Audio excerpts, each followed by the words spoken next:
Jason Sherman here.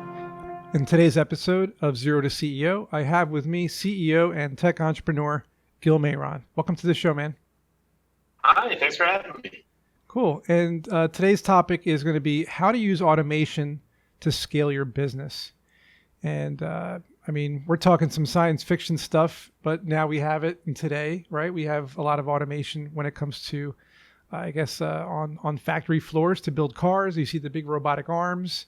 You have a lot of tasks that are automated nowadays in general. Let's talk a little bit about where people don't even realize automation exists before we tap into what you do.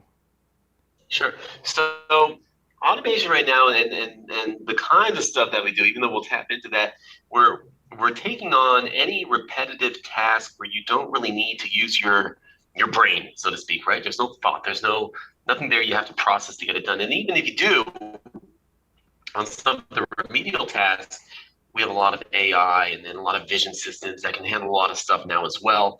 But again, those are things where it's just doing what it needs to do to get to the result, not because it needs to really think of how, many solutions or something like that. So we're seeing it happen on any repetitive task, and that's not just in manufacturing. I mean, that goes down to hospitality. We've seen a lot of stuff over there, right? Hamburger flipping robots and drink pouring robots and stuff like that. So yeah, eventually, I guess we'll see them in our own kitchens, right? Where we just tell the robot what we want to eat for dinner, and it'll sit there and prepare it for us.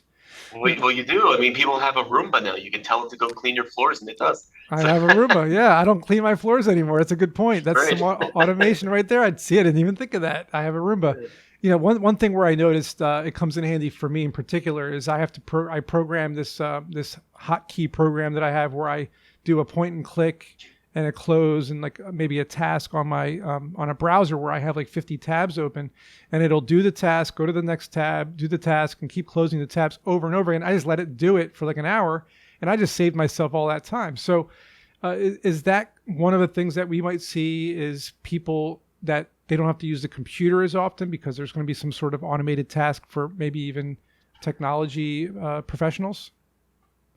Yeah, so over here at Cobot Nation, we concentrate much more on physical type stuff, right? So it's automation when it comes down to things that people are doing that require hands, that require something like that. So those are the things where we're going ahead and we're taking care of, and it's happening very, very fast as well. So and by the way, I think I veered away from the question. If you want to repeat that again. That's okay because I actually like the physical more. I've done some episodes in the past where I mentioned, for example, our elderly population. It's hard to carry groceries. It's hard to go up and down the stairs. Even recently, I had to get surgery, and I couldn't even lift certain simple 10 to 20 pound boxes or things like that. And I thought to myself, if only I had like a robotic arm attached to my regular arm that could help me. Exoskeleton, yeah, An exoskeleton kick the soccer ball. Because I mean, honestly, I would love to have that to lift heavy items, and I'm sure people would like that who are injured or who are in pain. They actually have something like that out there for tens and tens of thousands of dollars, but maybe that'll be one of the next things we work on to democratize. So. You got to bring that price down, my friend. Get it down to a couple $100, and you'll sell millions. You can. You'd be able to very easily. So, and that is what we did, by the way, with all the robots that we currently make over here at the company. We do everything from scratch. One of the reasons why is because we have full control over it, so we can support it. We can support 24/7, and we're the only company that does automation solutions that can scale with the large customers globally. So we don't have to go through integrators or resellers or things like that. So we do everything ourselves, and we'll do it across many territories. And so that's one thing that helps as far as driving down a cost. And then in the future, as we're really embedded into these companies, I would imagine that the cost of the goods will go down to the point much closer to the raw material. And what do you do? Do you normally find like a pain point in the world where, a robot could solve this problem or an automation tool could solve this problem, and then that pain point goes away? Or is it more along the lines of what you think the world needs? So it's along the lines of what we think. So the way that we go about it with our customers is we'll do on-sites, we'll categorize every application we see. We point out what we think to be automated. We don't let the customer point it out to us. Chances are they're wrong. And Well, so, of course. because it's somebody coming, well, I mean, they're not wrong, but they're coming from a good place. But oh yeah, we can probably automate this, sure, but it may make more sense to do X, Y, and Z first before you do. And so we pointed out, we rank everything, and then we give the customer a phase plan, and then we start to chip away at that plan. But what we do is very iterative. We do things that there's a reason why not many other places would take on these very high risk deals where you don't really know if it's going to work out. Just because an engineer catted up something and it looks fantastic and SolidWorks animated it and it looks like it's moving beautifully does not mean that it'll be the same end result. And So so it these things sounds take like time. you're kind of an efficiency expert company in a way. Like you come into a company and you say, I can make these processes more efficient. Let's throw this robot or automation package over here and test it for a couple days and get data and feedback to see how we can tweak it, change it, add something to it, remove something to it while we're gathering more data to make sure that we're fine tuning it. Is that kind of the process? Yeah, that's kind of the process. And the whole thing over here is that our customers, that these are some of those well-named brands in the world. Um, they really are going from a place of, we want to automate this. Can you come in? We come in. We say, oh no, you can do this and this. And then the week after, we really want to automate everything. We don't want any humans there whatsoever. And it's names that you would never think would even That's advertise such a hilarious. thing out there. But that's what we're seeing now. Because it's possible. You can do it. You can get rid of a lot of humans. Just And get rid of everybody. yeah, but why not? I mean, Well, companies right now are having a really big problem retaining people, yes. for whatever that reason may be, right? So, Well, look, robots don't need breaks. Robots don't eat food. Robots don't have to go to the bathroom. Robots don't talk back. Robots no just do their payroll work. taxes. Yeah, Yeah, it's just yeah. it makes sense to me now. I want to ask you if we were in the future, because like I'm gonna be releasing an episode soon as to why science fiction no longer exists. It's because we're living in it today, right? If you think We're about living it. in it. Yeah, no, it's all real. What would it be like now? Say we can fast forward 100, 200 years. Sure. We're on Mars at that point, and things like that. What kind of society would we live in if a lot of tasks are taken over by robots and humans are kind of left to twiddle their thumbs? What's going to be left for humans to do? Well, I don't know. They say that the aliens have limbs that don't really do much and they're really big heads, and I would imagine that we would be doing a lot of thinking. But it's a great point. I mean, look, right now the way that things are is that these tasks are being done, but they don't need to be done. And the thought process for a potential customer would be, oh, if I bring a robot here, the person who's doing this job will now go next to the robot and index the items for the robot to pick up, which I find unbelievably depressing. So you just replace me. You're going to have me stand next to this guy, this robot, and I'm just going to place these blocks in order for them. So we're doing we're doing the indexing system, we're doing all that stuff. But in the future, I don't know. If I had to think about it, look, you have a lot of jobs out there, and not only that, take the kids for example. I have two kids, so 9 and 5, and they're really fast when it comes to iPads and YouTube and Roblox and all those kind of things. It's if that were any sort of indication as to the nature of the next 25 years, then I think that you're going to see a lot of really interesting thought process type things go on. But all the other stuff where you don't need it, or if there's a possibility to have a robot, 100, 200 years, there's no reason for a person to. So what I'm hearing is a be lot there. of what I'm hearing is a lot of thinking, creativity.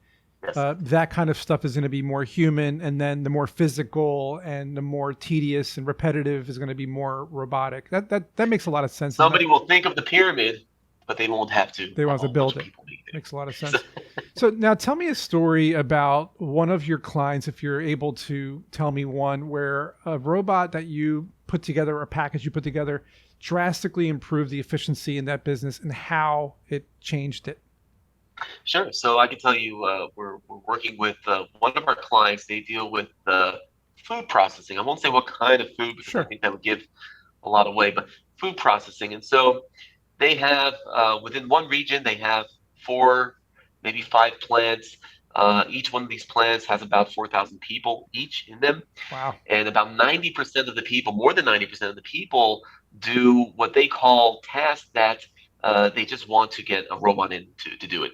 And so we're in a situation where we have one major obstacle to get over, which is differentiating between certain colors when you're looking at the food, and of course differentiating in 3D and some other things in order to get to the end result. But once done, and we're basically done right now, we're looking at a massive overhaul You said as far as 90%. automation goes. You said 90%, 90%. That's ridiculous. 90%. Yeah, so you're looking at what, like 16,000 people plus, That's insane. 90% of them, and they would be gone within 3 to 5 years. 5 years Wow. at the latest. Wow. 3 years would be what everybody would want to have happen. And if the company can have us do it even faster, they would, Takes because they time. see the benefit. They understand. They know that they can run 24/7. The robots that we make right now, we make everything that interacts with humans. So everything we do is a cobot, collaborative robot. It can work with or without humans. So much so to the point where when we put it at a customer, most of our customers, they deal with conveyors and other things. Our robots just stay on. They go at the speed at whatever the other human is doing in order just to Nice. keep it going, but they can go a lot faster. And so that's the way that we handle it with these people. So food processing that and that one area, and that's not the only area. I mean, we have I, the I would largest imagine. manufacturer of corrugated. Yeah, go ahead. I would imagine that you, because you mentioned colors, like having that was one of your obstacles. I would imagine machine learning has a lot to do with this, right? Because you have to teach it. This is orange. This is red. This is blue. This is green, and it has to go through iterations of that until it gets it right, without failure, right? You can't have But failure it's not because difficult. It's not difficult right, anymore. it's machine learning, right? I It's mean, very wide. It's been done for a very long time, and but to the customer, the perception is it's still difficult. It's still incredible. right. When we're like, no, in 2 days we'll have this done.